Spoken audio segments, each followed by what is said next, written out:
வணக்கம். நான் உங்க முத்துக்குமாரி. நம்ம சேனலை நீங்கள் இப்போ தான் ஃபர்ஸ்ட் டைம் பார்க்குறீங்க அப்படின்னா சப்ஸ்கிரைப் பண்ணிக்கோங்க. பெல் ஐக்கனை ப்ரெஸ் பண்ணிக்கோங்க. அதில் ஆல்னு ஒரு ஆப்ஷன் இருக்குது. அதையும் நீங்கள் மறக்காமல் கொடுத்துக்கோங்க. ஸோ தட் நம்ம சேனலில் போடக்கூடிய எல்லா வீடியோஸும் உங்களுக்கு ப்ராப்பராக நோட்டிஃபை ஆகும். நாம் இப்போ இந்த வீடியோவில் என்ன பார்க்க போகிறோன்னா, சனி வக்ர பயிற்சி பலன்கள். அது என்ன வக்ர பயிற்சிக்கு ஸ்பெசிஃபிக்காக பலன்கள் நீங்கள் பார்த்தீங்கன்னா, வக்ரம் அப்படிங்கிறத ரெட்ராகேஷன் அப்படின்னு சொல்லுவோம். அதாவது ஒரு பிளானட் தன்னுடைய இயல்பிலிருந்து கம்ப்ளீட்டாக மாறி செயல்படுறது தான் ரெட்ராகேஷன். அந்த மாதிரி இப்போ ரெட்ராகேஷனுக்குள்ளே வந்திருக்க பிளானட் யாருன்னா, பிளானட் சாட்டர்ன், அதாவது சனி. சனிங்கிறது மகா பயிற்சி. அது எல்லாரும் பார்த்து பயப்படக்கூடிய விஷயம். ஜோதிடம் தெரிஞ்சவங்களும் தெரியாதவங்களும் பார்த்து பயப்படக்கூடிய விஷயம் சனி பயிற்சி தான். அந்த சனி பயிற்சி என்ன மாதிரியான மாற்றங்களை கொண்டு வரப்போகுது? சனி சரியாக சூரியனுக்கு 251 டிகிரியில் போகும்போது வக்ரமாகவும், 109 டிகிரிக்கு வரும்போது வக்ர நிவர்த்தியும் அடைகிறாரு. இது எவ்வளோ நாள் நடக்குது அப்படின்னா, தோராயமாக ஒரு 4 மாதம், அதாவது 140 நாட்கள் இந்த சனி வக்ர பயிற்சி அப்படிங்கிறது பல பலன்களை மாறுதலாக பண்ண போகுது. இவ்வளோ நாள் சனி பயிற்சியில் நீங்கள் அனுபவிச்சுட்டு இருந்த பலன்கள் தலைகீழாக ரெசிப்ரோக்கலாக மாறப்போகுது. அது பொதுவாகவே வக்ர கிரகங்கள் என்ன பண்ணணும்னா ஸ்ட்ராங்காக பலனை கொடுக்கும். ஒவ்வொரு கிரகத்தை பொறுத்தும் அந்த பலன் வேறுபடும். பட் சனி வக்ரம்ங்கிறது ரொம்பவே ஒரு பாசிட்டிவான விஷயம்னு சொல்லலாம். சில விஷயங்களில் கவனம்னு சொல்லலாம். ஏன்னா லக்னத்திலே சனி வக்ரம்னா இந்த வக்ர பயிற்சி ரொம்பவே பாசிட்டிவாக தான் இருக்க போகுது. உங்களுடைய லக்னம், அதாவது உங்கள் ஜாதகத்தில் சனி நேர்கதியிலிருந்து இங்கே வக்ரமாகும்போது சில மாறுதலான பலன்களும் நடக்க போகுது. ஸோ இதுக்கு நீங்கள் உங்கள் சுய ஜாதகத்தையும் நீங்கள் கன்சல்டேஷன் எடுத்துக்கிறது நல்லது. இப்போது ஒவ்வொரு ராசிக்காக நம்ம பார்த்துட்ருக்கோம். அந்த வகையில் நம்ம பார்க்க போகிற ராசி மீனம். மீனம் குருவுடைய ராசி. ரொம்ப ரொம்ப அடுத்தவங்களுக்காக வாழக்கூடிய ராசி யாருன்னா மீனம். ரொம்ப செல்ஃபிஷ்னஸே இருக்காது, செல்ஃப்லெஸ் தான். தன் குடும்பம் மேலே ஒரு சுயநலம் இருக்கும். பட் பொதுவாக அவங்களுக்கான சுயநலம்ங்கிறது அவங்களுக்கு இருக்காது. அடுத்தவங்களுக்கு கொடுத்துருவாங்க, அடுத்தவங்களுக்காக வாழ்வாங்க, நல்ல அட்வைஸ் பண்ணுவாங்க. நிறைய பேர் டீச்சிங், பேங்கிங் ப்ரொஃபஷனலில் மீனத்தில் இருப்பாங்க. பேங்கர்ஸாகவும் டீச்சர்ஸாகவும் நிறைய பேர் எதில் இருப்பாங்கன்னா மீன ராசிக்காரங்க இருப்பாங்க. ஏன்னா போதனை அப்படிங்கிறத செய்ய வேண்டியவர் குரு. அந்த குருவோட ராசியான மீனராசிக்காரங்களுக்கு அந்த குருவுடைய அந்த சாரம் அப்படிங்கிறது ரொம்ப அதிகமாக இருக்கும். ரொம்ப ஏமாளிகளும் மீனராசிக்காரங்க தான். செஞ்சே நான் ஏமாந்தேன் அப்படின்னு சொல்லக்கூடியதும் மீனராசிக்காரங்க தான். ஏமாறுறோன்னு தெரிஞ்சே சில இடங்களில் ஏமாறுவாங்க. அது குருவோட ஸ்ட்ரென்த்தை பொறுத்தது ராசியில். ஸோ இப்பேற்பட்ட மீனராசிக்காரங்களுக்கு இந்த சனி வக்ர பயிற்சி எப்படி இருக்குது? பொதுவாக மீனராசிக்கு ஜென்ம சனி ஏழரை சனி ஸ்டார்ட் ஆகிடுச்சு இல்லையா? ஏன்னா கும்பத்தில் சனி இருக்கிறாரு. இப்போ மார்ச் 2025 நம்ம மீனத்துக்குள்ளே தான் வரப்போகிறாரு. அதுவே ஒரு பயம் இருக்கும். ஏன்னா என்கிட்ட கன்சல்டேஷன்லேயே எல்லோரும், மேம் எனக்கு 7.5 சனியாக என்ன பண்ணிடும்னு கேட்குறீங்க. தசாபுத்தி நல்லா இருக்கும் பட்சத்தில் சனி உங்களை ஒன்றும் பண்ண மாட்டார். ஆனாலும் சில தாக்கங்கள் இருக்கத்தான் செய்யும். அதை நான் நியூ இயர் ப்ரெடிக்ஷன்லேருந்து நான் போட்டிருக்கேன். நியூ இயர் ப்ரெடிக்ஷன்லாம் நீங்கள் எடுத்து பார்த்தீங்கன்னா உங்களுக்கு ஒரு ஐடியா கிடைக்கும். இப்போ இந்த சனியுடைய வக்ர பயிற்சி உங்களுக்கு என்ன செய்ய போகுது, எப்படி இருக்க போகுது அப்படிங்கிறத நம்ம பார்த்தோம் அப்படின்னா, மீனத்துக்கு இப்போ சனி இருக்கிறது 12ஆம் இடமான கும்பத்தில். கும்பம்ங்கிறது ஒரு ஸ்திர வீடு. அங்கே இவ்வளோ நாள் ஆட்சியாக இருந்த சனி இப்போ ஆட்சி வக்ரம் ஆகுறாரு. ஆட்சி வக்ரமாக ஒரு கிரகம் ஆகுதுன்னா அதுக்கு 0 மார்க் தான் போடணும். ஏன்னால் அதால் ஒன்றுமே செய்ய முடியாது. அப்போது ஒரு பாவ கிரகம் ஆட்சி வக்ரம் ஆகுதுன்னா 0, அதால் ஒரு பாவ பலனையும் உங்களுக்கு கொடுக்க முடியாது. விச் மீன்ஸ் நல்லா தான் இருக்க போகிறீங்க. இந்த சனியால் உங்களுக்கு இன்னொரு அடுத்த 4 மாதத்துக்கு எந்த தொல்லையும் இல்லை.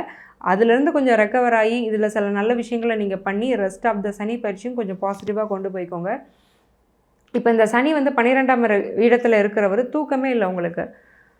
ஸ்லீப் சைக்கிள் எஃபெக்ட் ஆகி ரொம்ப நாளாச்சு. அதேமாதிரி சில பேருக்கு எப்படி இருக்குன்னா, எவ்வளோ தூங்கி எழுந்திரிச்சாலும் ரொம்ப டயர்டாகவே இருக்கும், நடக்க முடியாது. ஒரு தூக்கத்தோட ஒரு அசதி, தூங்கி எழுந்திரிச்சதும் ஒரு டயர்ட்னஸ் உடம்புல இருக்கும்ல, அது டே ஃபுல்லாகவே இருந்துகிட்டு இருக்கும். ஏன்னா டிஸ்டர்ப்டு ஸ்லீப், ஹாஃப் ஸ்லீப்பை தான் இந்த சனி கொடுப்பாரு. ரொம்ப நேரம் தூங்குன மாதிரி இருக்கும், ஆனால் ஆழ்ந்த தூக்கம் அப்படிங்கிறது இருக்காது. சும்மா மேலோட்டமாக தூங்குவாங்க. அப்பப்போ சின்ன சின்ன நாப்ஸ் எடுத்துகிட்டு வேலை பார்க்குறது, இந்த மாதிரி தான் பண்ணிகிட்ருப்பாங்களே தவிர ப்ராப்பர் ஸ்லீப் சைக்கிள் அப்படிங்கிறது இல்லை.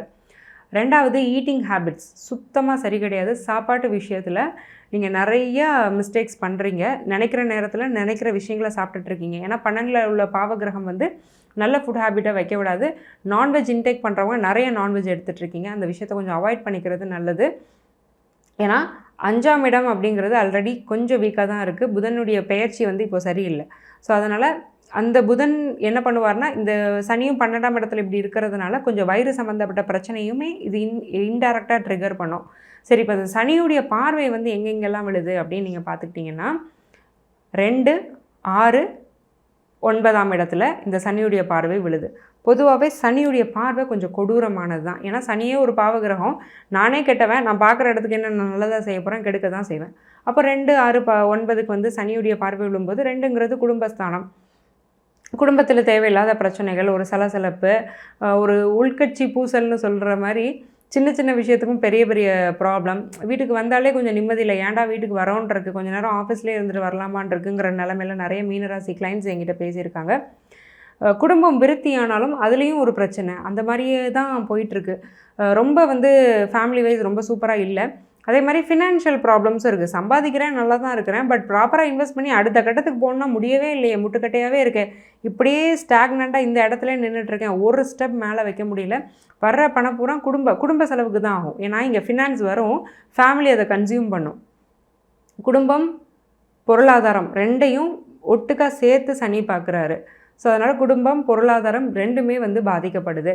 இப்போ இந்த சனியுடைய அடுத்த பார்வை உங்களுக்கு எங்கே விழுதுன்னா 6ஆம் இடத்துல. நல்லது தான், இவ்வளோ நாள் 6ஆம் இடத்துல சனி பார்வை விழுந்தது நல்லது. கோர்ட் கேஸில் மாட்டிகிட்டு இருந்தீங்கன்னா அதில் விக்ட்ரி, அதே மாதிரி கடன் இருந்ததுன்னா அந்த கடனை நீங்கள் கொஞ்சம் நல்லாவே அடைச்சிருப்பீங்க, நல்ல பணத்தை கடனுக்கு கட்டி கடன் அடைச்சி கொஞ்சம் மேலே வந்திருப்பீங்க. நெகட்டிவ் தாட்ஸ் உங்களுக்குள்ளே நிறைய இருந்தாலும் அது மாதிரி கொஞ்சம் பாசிட்டிவாக உங்களை பிடிக்க ஆரம்பிச்சிருக்கோம். இதெல்லாம் தான் இந்த சனி கொடுத்தாரு. ஏன்னா கெட்ட இடத்த ஒரு கெட்ட கிரகம் பார்க்குறது நல்லதாக வேலை செய்யும். பட் இப்போது அடுத்த ஒரு 4 மாதத்துக்கு இந்த சனி வக்ரமாயி அதே இடத்த பார்க்குறாரு. அப்போ இந்த வக்ரமார சனியுடைய பார்வையோட வீரியமும் குறையுது. அப்போ அந்த பாவக்கதிர்கள் ஃபில்டர் ஆகுது. அப்போ நல்லது தானே நடக்கணும்னா அப்படி இல்லை, கொஞ்சம் அந்த 6ஆம் இடத்த நெகட்டிவ் ஆட்டி பார்க்கும். ஏன்னா 6 ஆல்ரெடி நெகட்டிவ், இங்கே ஒரு நியூட்ரல் பார்வை தான் அங்கே விழுது.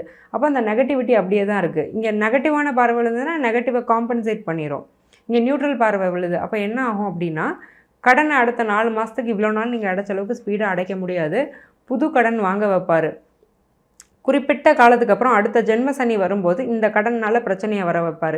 ஏன்னா நல்லா இருக்கிற சனியோட பார்வை உங்களை கடன் வாங்க வைக்க விடாது. பட் இந்த வக்ர சனி கடனை வாங்க வச்சுருவார். இப்போ அதோட ஹீட்டு தெரியாது. மார்ச் 2025க்கு அப்புறம் ஃபேமிலி கமிட்மெண்ட்ஸ் அதிகமாகும். அப்போ கடன் அடைக்க நீங்கள் சிரமப்படுவீங்க, அல்லது அடுத்த கட்டத்துக்கு போக சிரமப்படுவீங்க. அதனால் இப்போ வாங்கக்கூடிய கடன் அப்படிங்கிறது ரொம்ப அத்தியாவசியமாகும் பட்சத்தில் மட்டும் வாங்குங்க. லாவிஷாக லக்ஸூரியஸாக ஒரு ஐஃபோன் வாங்குறதுக்கு, கார் வாங்குறதுக்கு மாதம் மாதம் இஎம்ஐ கட்டுற வேலையை மட்டும் தயவு செஞ்சு பண்ணாதீங்க. அதே மாதிரி ஷியாரிட்டி இன்வெஸ்ட்மெண்ட் பண்ணுங்கள். கண்மூடித்தனமாக மியூச்சுவலில் இன்வெஸ்ட் பண்ண, ஷேர்ஸில் இன்வெஸ்ட் பண்ணுங்கிற விஷயம் மட்டும் வேண்டாம். ஷியாரிட்டி இன்வெஸ்ட்மெண்ட் 100% அது உங்களுக்கு ரிட்டர்ன் தரும் பட்சத்தில் மட்டும் நீங்கள் இன்வெஸ்ட் பண்ணுறது நல்லது. அல்லது தயவு செஞ்சு இருக்கிற மாதிரி வச்சுக்கோங்க. யாரை நம்பியும் முக்கியமாக பணம் கொடுக்காதீங்க, கொடுத்தீங்கன்னா பணம் திரும்ப வராது. சரி, இந்த சனியுடைய அடுத்த பார்வை எங்கே விழுதுன்னா 9ஆம் இடத்துல. அப்பாவோட ஹெல்த் இம்ப்ரூவ் ஆக போகுது. இவ்வளோ நாள் அப்பாவுக்கு ஹெல்த் இஷ்யூஸ் இருந்தது, அப்பாவோட ஹெல்த் இம்ப்ரூவ் ஆக போகுது. அவருக்கும் உங்களுக்குமான ஒரு சுமூகமான ஒரு சூழ்நிலை வரப்போகுது. லக்கு கொஞ்சம் ட்ரிகர் ஆக போகுது. அதிர்ஷ்டம்ங்கிறது கொஞ்சம் மேம்படும். பட் கடன் விஷயம், பண விஷயத்துலேயும் குடும்ப விஷயத்துலேயும் மட்டும் கொஞ்சம் கவனமாக இருக்கணும்.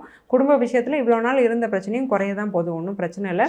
மீனத்துக்கு ஒரு 80% பாசிட்டிவான ஒரு சனி வக்ர பயிற்சி தான் இந்த பயிற்சி.